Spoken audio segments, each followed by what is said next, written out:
Have you ever looked at the stock market and seen one company just dominate everything? Right now, that company is Nvidia. It's the talk of the town, the darling of Wall Street, and the engine powering the AI revolution. But behind this multi-trillion-dollar giant is one man, a visionary often seen in his signature black leather jacket. Jensen Huang. Who is he? How did a kid from Taiwan build an empire that's literally shaping our future? This isn't just a story about microchips. It's a story of incredible foresight, relentless determination, and a few massive bets that could have gone either way. Stick around because we're about to dive deep into the fascinating life of Jensen Huang and the rise of Nvidia. Jensen's journey begins not in Silicon Valley, but in Taipei, Taiwan, in 1963. His early life was marked by change. When he was just 9 years old, he and his older brother were sent to the United States to live with relatives in Tacoma, Washington. Imagine that transition: a new country, a new language, a completely new culture. He was enrolled in a rural boarding school in Kentucky that his relatives mistakenly thought was a prestigious prep school. It was, in fact, a reform school for troubled youth. This tough environment forced a young Jensen to become resilient and self-reliant, traits that would define his entire career. He learned to adapt, to stand his ground, and to make the best of a difficult situation. After reuniting with his parents who later immigrated, the family settled in Oregon. This is where Jensen's passion for technology really started to spark. He was a brilliant student, graduating from high school 2 years early. He then went on to Oregon State University, where he studied electrical engineering. It was here that he met his future wife, Lori, who was his lab partner. After graduating, he took his first steps into the tech world, landing a job at AMD, a major player in the semiconductor industry. He didn't just punch the clock. He absorbed everything he could about chip design and the business of technology. A few years later, he moved to LSI Logic, another chip company, all while pursuing his master's degree in electrical engineering at Stanford University, which he completed in 1992. The year is 1993. Jensen is 30 years old, has a great job, a growing family, and a stable career. Most people would be content. But Jensen and two of his friends, Chris Malachowski and Curtis Preem, saw something that others didn't. They were regulars at a local Denny's, where over endless cups of coffee, they dreamed up a new kind of company. They noticed a huge gap in the market. At the time, computers were great for processing tasks, but they were terrible at graphics. Video games were clunky, and realistic 3D visuals were a distant dream. They believed that dedicated graphics processing would be the next big thing, not just for gaming, but for all kinds of visual computing. With just $40,000 in the bank, they took the ultimate leap of faith. They quit their jobs and founded Nvidia.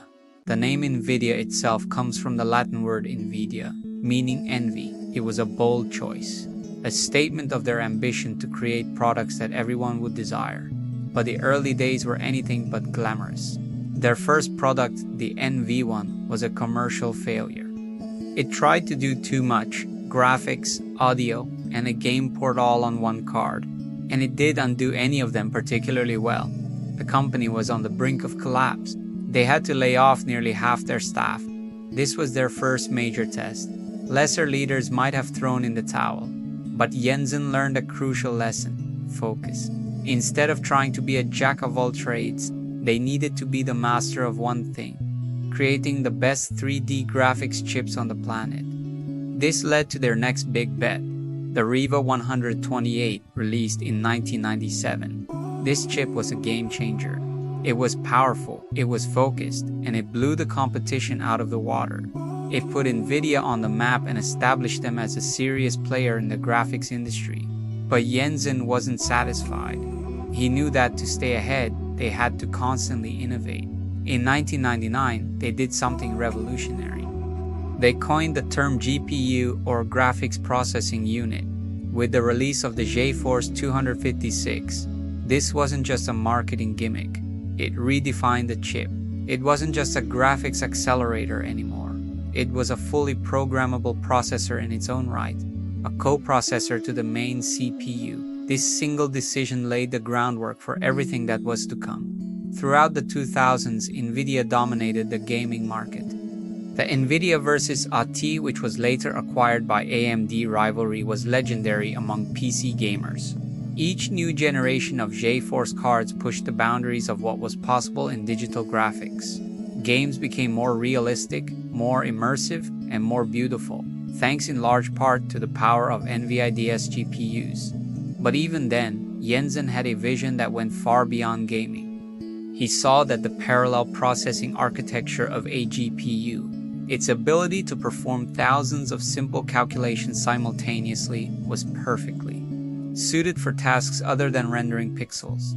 This was the seed of the AI revolution. In 2006, Nvidia made another monumental decision. They released CUDA, a software platform that allowed developers and scientists to unlock the massive parallel processing power of GPUs for general-purpose computing. At first, not many people understood the significance. Why would a scientist use a gaming card for research? But Jensen and his team persisted.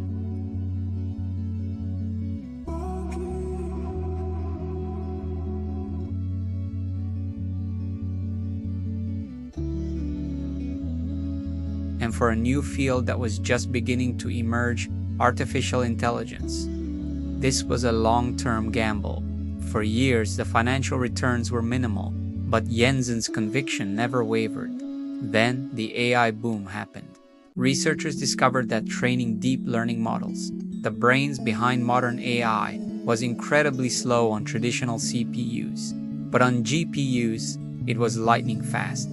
Nvidia's GPUs, powered by CUDA, became the essential hardware for the AI revolution. Suddenly, the bet Jensen made a decade earlier paid off in a way no one could have imagined.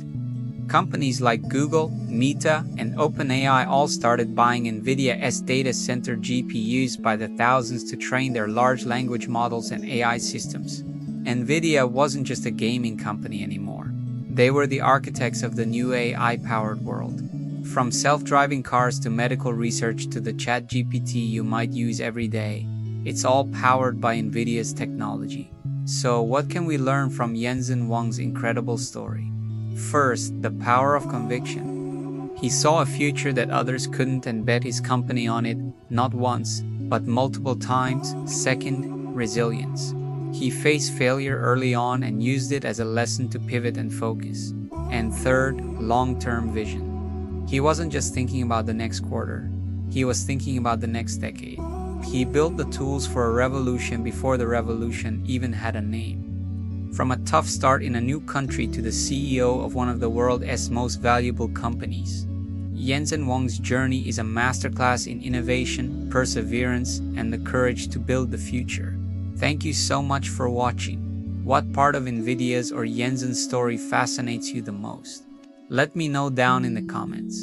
And if you enjoyed this deep dive, don't forget to hit that like button and subscribe for more stories about the people and companies shaping our world. See you in the next one.